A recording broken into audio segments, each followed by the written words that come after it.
Oke, pada video kali ini kita akan memahami diferensial atau turunan. Langkah pertama, mari kita pahami kedua grafik yang telah terpampang di depan layar kalian. Coba kalian perhatikan, kalau di kedua grafik ini kita ditanyakan kecepatan sesaat yang dimiliki oleh benda dengan pergerakan seperti yang digambarkan oleh kedua grafik ini.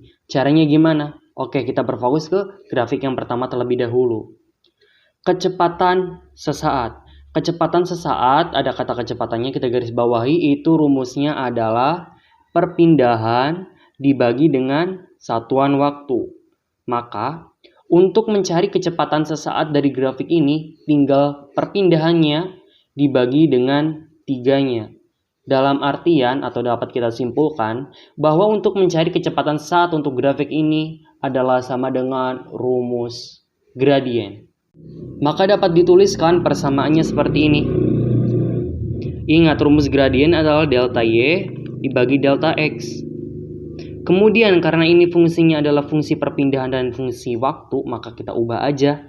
Y-nya menjadi delta S dan X-nya diubah menjadi delta T.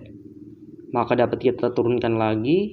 S aksen dikurangi S dibagi T aksen dikurangi sesaat untuk grafik yang pertama ini, yang pertama kita cari terlebih dahulu titik-titiknya.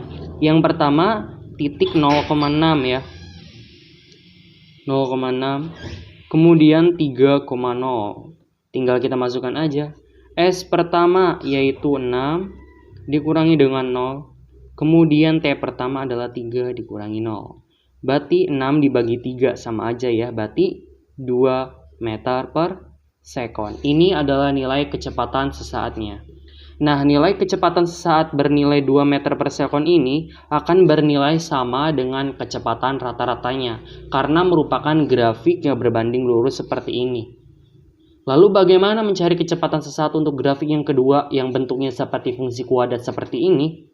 Dan ternyata kita tidak bisa menentukan kecepatan sesaat menggunakan metode gradien yang seperti yang kita lakukan tadi, seperti ini, dengan bentuk grafik yang seperti ini. Untuk mengatasi hal ini, diperlukan metode tertentu untuk mencari kecepatan sesaatnya. Metode yang dimaksud adalah metode diferensial. Kita akan bahas sekarang. Oke, diferensial itu dilambangkan dengan seperti ini. Diferensial X terhadap T. Bukan dibaca dx per dt ya, kita garis bawahi seperti itu. Kemudian misalnya kita memiliki fungsi AX pangkat N. Maka ketika fungsi ini diturunkan bentuknya seperti ini, maka akan menghasilkan persamaan seperti ini. N dikali dengan A, X, N pangkat min 1. Jadi N-nya turun dikalikan dengan koefisien A, dikalikan dengan X, kemudian pangkat X yaitu N dikurangi dengan 1. Nah, bentuk dasarnya seperti ini. Posisi suatu objek tiap saat diberikan oleh persamaan RT. R itu menandakan jarak ya, dalam meter berarti.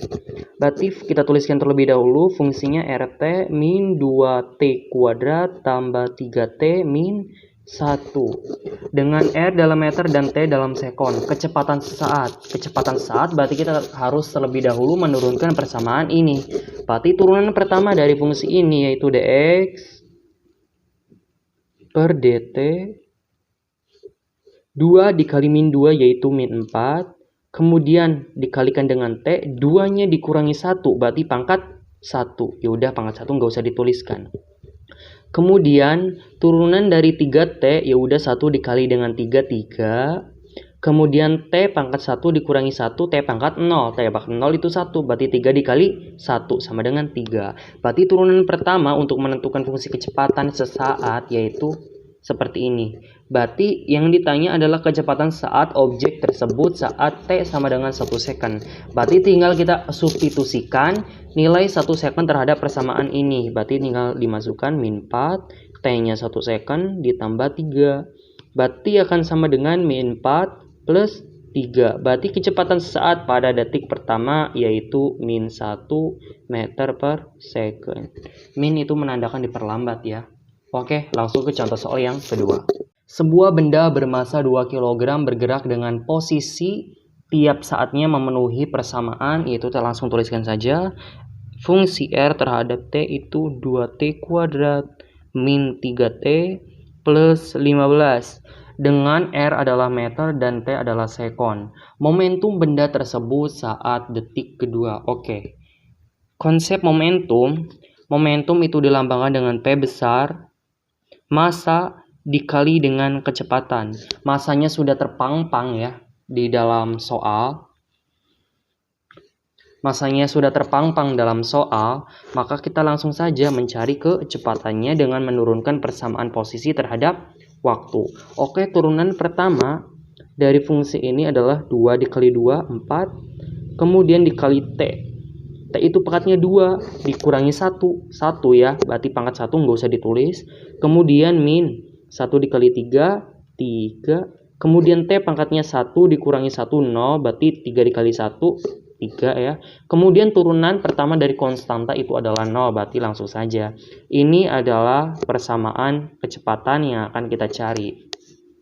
Kemudian yang ditanya adalah momentum benda tersebut saat detik kedua. Ya udah, kita tinggal masukkan saja. 4 dikali 2 min 3. Kemudian 8 dikurangi 3. Berarti 5 meter per sekon. Tinggal kita masukkan ke persamaan momentum. Momentum dilambangkan dengan P besar itu sama dengan massa dikali kecepatan. Berarti momentum itu sama dengan massanya 2 kg dikali dengan kecepatannya yaitu 5 meter per sekon. Berarti kecepatannya, maksud saya momentumnya yaitu 10 kg meter per second. Ini dia jawabannya. Oke, semoga bermanfaat.